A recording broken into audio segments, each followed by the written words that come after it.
Feel me like a Hellcat.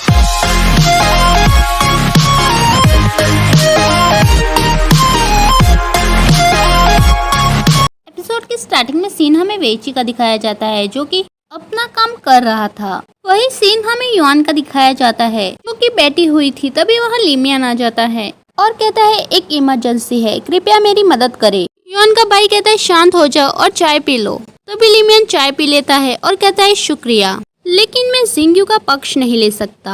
Yuan कहते तुम दोनों ने अभी अभी शादी की है, तुम्हें उससे क्या परेशानी है। तभी लिमियन कहता है क्या तुमने कभी सुना है किसी पति के बारे में जो पूरे दिन मेहनत करता है और रात को जल्दी घर चला जाता है अपनी पत्नी का खाना बनाने के लिए।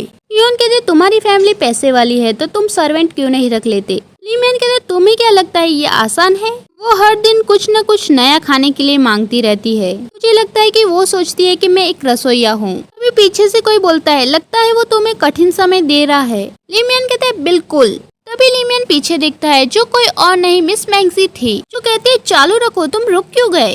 तभी लिमियन कहते है देखा तुमने मेरी पत्नी को, ये हर वक्त मेरा पीछा करती है। मिस मैंगजी कहती है ठीक है, मुझे पता है कि तुम्हें तलाक चाहिए। तभी वो तलाक के पेपर डेस्क पर रखती है और कहती है मैंने पहले ही तलाक के पेपर तैयार करके रखे हैं, बस इस पे अपने हस्ताक्षर करो और मोहर लगाओ। तभी लिमियन कहता है कौन डरता है, मैं करने के लिए तैयार हूँ। तभी मिस मैंगजी कहती है तुम रुक क्यों गए, क्या तुम डर गए। लिमियन कहता है मैं सुंदर और डैशिंग हूँ, मुझे दूसरी पत्नी आसानी से मिल जाएगी। मुझे तुम्हारी चिंता है, तुम्हारे जैसे आलसी स्टॉकर के साथ मेरे अलावा और कौन शादी करेगा। मिस मैंगजी कहती है तुमसे कौन शादी करना चाहता है, एक प्ले बॉय जो कि खेलना और खाना जानता है। लिमियन कहते तुमने प्ले बॉय किसे कहा।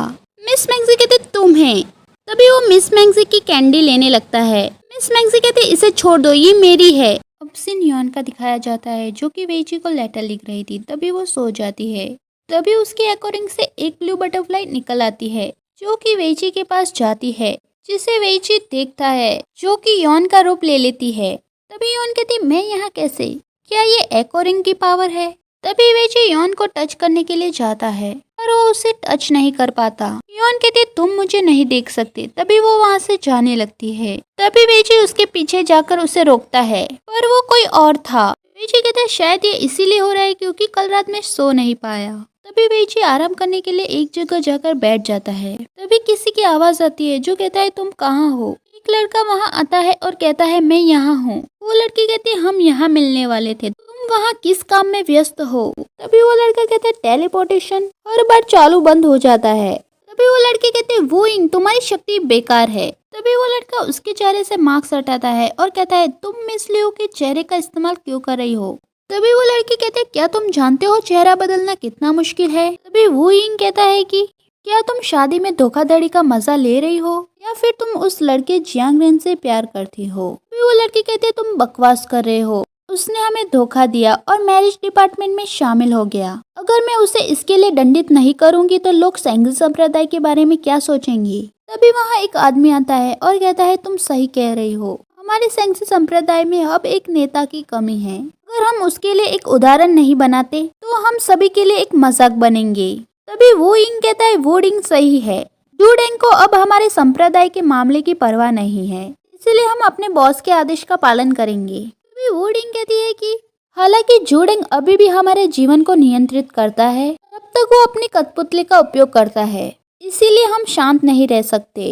वो आदमी कहता है ठीक है, अब हमें जूडेंग को खोजना है। तभी वो इंग कहता है मुझे पता है कि जूडेंग कहाँ है, मैंने सुना है कि वो कैपिटल में रह रहा है एक महिला और एक बच्चे के साथ। तभी वो लड़की कहती है उसने हमें पेन के पीछे जाने के लिए कहा और चुएन माइंड प्रैक्टिस चुराने के लिए कहा और वो खुद एक महिला के साथ मजे कर रहा है। तभी वो आदमी एक पत्थर को तोड़ देता है और कहता है जब तक जुड़ेंगे हम स्वतंत्रता से जी नहीं सकते, चलो कैपिटल चलते हैं। तभी वो दोनों भी उसके पीछे पीछे जाते हैं। तभी वेइची कहता है जूडेंग अभी भी कैपिटल में है। ओ नहीं, सो युआन। तभी वो भी कैपिटल की तरफ निकल जाता है। अब सीन वेइची के सिस्टर का दिखाया जाता है, जिसे एक चिट्ठी मिलती है जिसमें एक ड्राइंग बनी हुई होती है।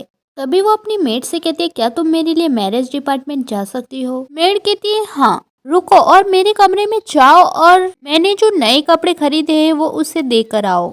अब सीन युआन का दिखाया जाता है जहाँ पर एक आदमी उसे धन्यवाद दे रहा था उसके एबिलिटी को अवशोषित करने के लिए। तभी युआन का भाई वहाँ आ जाता है तभी वो उसे कपड़े देते हुए कहता है कि तुम इसे भूल गई। तभी वो कपड़े पहनकर वहाँ आ जाती है। मुझे बस वेई मेंशन जाना है, इसके लिए मुझे कपड़े बदलने के लिए क्यों कहा गया है? वेइची की सिस्टर क्या करना चाहती है?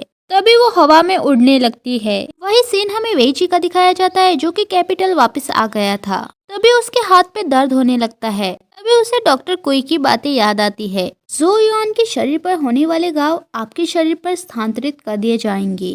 तभी वो युआन को देखता है जो कि हवा में उड़ रही थी। तभी वो घोड़े पर उसे बचाने के लिए जाता है और छलांग लगाकर उसे पकड़ लेता है। तभी दोनों नीचे गिर जाते हैं। युआन कहती है वेइची तुम वापस आ गए। वेइची कहता है रुको। तभी वो फिर से हवा में उड़ने लगती है। वेइची उसे पकड़कर नीचे लाता है। क्या तुम 1 मिनट भी नहीं रुक सकती? युआन कहती है मेरी ये शक्ति जल्दी जाने वाली नहीं है। जब मेरा मूड खराब होता है तो मेरा शरीर हवा में तैरने लगता है। वेइची कहता है तुम्हारा मूड मेरी वजह से खराब हुआ है? युआन कहती है बिल्कुल नहीं, तुम्हें देखकर मुझे खुशी हुई। तभी फिर से हवाएं चलने लगती है। तभी युआन वेइची के जूते लेकर हवा में उड़ जाती है। अब सीन मिस लिन और युआन का दिखाया जाता है, जहाँ युआन मिस लिन से कहती है कि वेइची अभी भी मुझसे गुस्सा है। मिस लिन कहते मुझे नहीं पता कि तुम दोनों के बीच में क्या हुआ है, मुझे सिर्फ इतना पता है तुमने उसे देखकर उसकी पैंट उतार दी। युआन कहते मैंने ऐसा जानबूझकर नहीं किया। वैसे तुम किसका चित्र बना रही हो? मिस लिन कहते ये उन सभी जगहों का चित्र है जहाँ वेइची जाता है। तभी युआन को एक खुराफाती ख्याल आता है।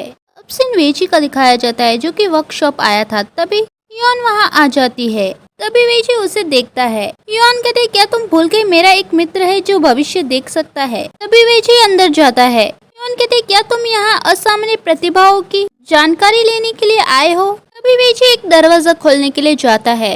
तभी युआन चिल्लाते हुए कहती है कि उस दरवाजे को मत खोलो, पर वेइची दरवाजा खोल देता है और अंदर से हवाएं आने लगती है। वेइची कहता है ये क्या चल रहा है?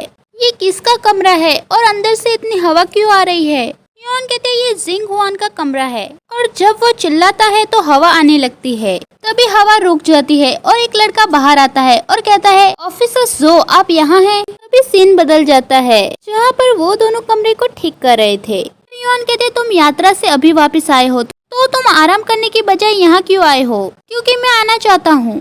युआन कहते हैं मैंने सुना है कि तुम किसी को खोज रहे हो, क्या मैं तुम्हारी मदद कर सकती हूँ? तभी वेइची कहता है नहीं। तभी वो एक कागज नीचे रखता है। इसे युआन खोल के देखती है और हंसने लगती है और कहते हैं क्या ये ड्राइंग तुमने बनाई है? तभी वेइची का चेहरा देखकर वो चुप हो जाती है। कहते हैं ये कितना कलात्मक है। युआन कहते हैं इसे ढूंढना तो दूर पर इसे कोई समझ भी नहीं सकेगा, मैं तुम्हारी मदद कर सकती हूँ। वेइची कहते हैं तुम? मुझे अभी भी तुम्हारी कैलीग्राफी और पेंटिंग के ग्रेड्स अभी भी याद है। युआन कहते पर अब मेरे पास पावर है। अभी वो वेइची का हाथ पकड़कर ड्राइंग करती है। वेइची कहता है इस शक्ति का क्या नाम है? युआन कहते हैं मैं इसे मटेरियल ड्राइंग कहती हूँ। ये लोगों के दिमाग में बनने वाली छवियों को पढ़ सकता है, पर इसके लिए शारीरिक स्पर्श की जरूरत पड़ती है, इसीलिए मेरे करीब आओ। तभी वेइची कहते क्या तुम सिर्फ पेंटिंग के लिए ऐसा कर रही हो? युआन कहती है और क्या? तभी वो कहते हैं पेंटिंग बन गई। तभी वेइची ड्राइंग को देखकर कहता है ये पावर काफी यूजफुल है। युआन कहते हैं हालांकि ये पावर इतने दिनों तक नहीं रहेगी क्योंकि मेरे पास बस इतने ही वुयन स्टोन हैं। पीन ने जाने से पहले मेरे लिए ये छोड़ दिया था। पीन का नाम सुनते ही वेइची को गुस्सा आ जाता है। तभी वो उससे दूर हटता है और कहता है अब मैं इन लोगों को खोजने के लिए जा रहा हूँ। तभी वो वहाँ से चला जाता है। तभी युआन कहते ऐसा लगता है जैसे मैंने उनमें से किसी को देखा हो। अब सीन लिमियान और मिस मैग्जी का दिखाया जाता है, जहाँ पर मिस मैग्जी कहती है कि मैंने तुम्हारे लिए खाना बनाया है, तुम उन्हें खाना चाहोगी या नहीं? तभी लिमियान कहता है ये खाने या न खाने का चुनाव नहीं है, यह जीवन और मृत्यु का चुनाव है। लिमियान कहता है ठीक है मैं इसे खा लूंगा। लिमियान ना चाहते हुए भी एक निवाला मुंह में डालता है और उसे फटाफट से निकल जाता है। मिस मैग्जी कहती है कैसा है? लिमियान कहता है लाजवाब है। मिस मैग्जी कहती है तो मैं भी खाऊंगी। लिमियान कहता है नहीं नहीं, तुमने पहली बार मेरे लिए कुछ बनाया है तो ये पूरा का पूरा मैं खाऊंगा। तभी वो ना चाहते हुए भी सारा खाना खाने लगता है। तभी मिस मैग्जी कहते हैं लिमियान। लिमियान कहता है क्या? तभी वो उसे किस कर देती है, कहती है तुम्हारे पास खाना है और मेरे पास तुम। सीन मिस लिन और लैंग लैंग का दिखाया जाता है जो दोनों बातें कर रहे थे। तभी मिस लिन के भाई वहाँ आ जाते हैं और उन दोनों को परेशान करने लगते हैं और मिस लिन को लकड़ी से धक्का मारते हैं। तभी मिस लिन नीचे गिर जाती है और उसके सिर से खून निकलने लगता है। तभी लैंग लैंग मिस लिन के पास जाता है। तभी मिस लिन के भाई लैंग लैंग को जोर जोर से लकड़ी से मारने लगते हैं। तभी लैंग लैंग को गुस्सा आ जाता है। वो अपने पावर का यूज करता है जिससे लैंग लैंग के गले से खून निकलने लगता है। वो दोनों भाई एक दूसरे को मारने लगते हैं, जिससे वो बेहोश हो जाते हैं। तभी हेड चुइंग अपने गार्ड के साथ वहाँ आ जाती है और अपने गार्ड्स को ऑर्डर देती है, इन्हें लेकर जाओ। अब सीन हेड चुइंग का दिखाया जाता है, जो कि वेइची से मिलने के लिए आई थी। वेइची कहता है, मैंने सुना है कि आपके पास अद्भुत ट्रिक है और ये लोगों से बात करने के लिए सुविधाजनक है। हेड चुइंग कहते, तुम क्या कहना चाहते हो? वहीं युआन वहाँ से गुजरती है, जिसे हेड चुइंग और वेइची की आवाज आती है, जिसे वो चुप कर सुनने लगती है। जहाँ हेड चुइंग कहती है, आपके पिता के निर्देशों के लिए धन्यवाद। मैं अभी भी उनके शब्द अपने कानों में सुन सकती हूँ और बेशक सबसे महत्वपूर्ण बात तुम्हारी शादी है। हमें महामहिम से आदेश मिला है तुम्हारी शादी तय करने का। तभी हेड चुइंग उसे रोकते हुए कहती है, आपकी क्या आवश्यकता है आपकी होने वाली पत्नी के लिए? तभी दरवाजा खुलने की वजह से युआन अंदर गिर जाती है, जिसे देखकर वेइची कहता है, मुझे ये चाहिए। अब सीन युआन के भाई का दिखाया जाता है, जो कहता है कि तो योर मैजेस्टी शादी कर रहे हैं। इसमें कोई आश्चर्य नहीं कि हेड चुइंग गंभीर दिख रही थी। उसके हाथ में एक कठिन मिशन है।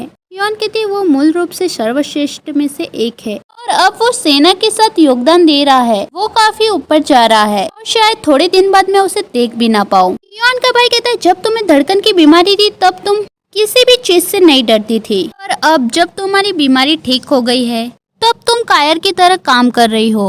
अब सीन वेइची का दिखाया जाता है, जहाँ डॉक्टर कोई उसे दवाई लगा रहे थे। मैं अपना घाव किसी को दिखा नहीं सकता, विशेष करके उसे। डॉक्टर कोई कहते हैं, तुम किस बारे में बात कर रहे हो? आपने चुएन माइंड प्रैक्टिस से पुनर्जन्म सीखा है, क्या आप उस रहस्य को अपने पास रखने की योजना बना रहे हैं? वेइची कहता है, मैं इससे खुद निपटूंगा। किसी को परेशान करने का कोई मतलब नहीं है। वो कर सकती है जो वो करना चाहती है। तभी डॉक्टर कोई कहते हैं, आप इसे इस तरह से रखते हैं तो ये आपके शरीर को बर्बाद कर सकता है, चाहे आप कितने भी मजबूत क्यों ना हो। तुम एक दिन टूट जाओगे। ये हो गया, और वैसे मुझे पता था कि तुम नहीं सुनोगी। तभी युआन की आवाज आती है, वेइची। तभी एपिसोड खत्म हो जाता है। नेक्स्ट एपिसोड के लिए like, share and subscribe and thank you for watching full video.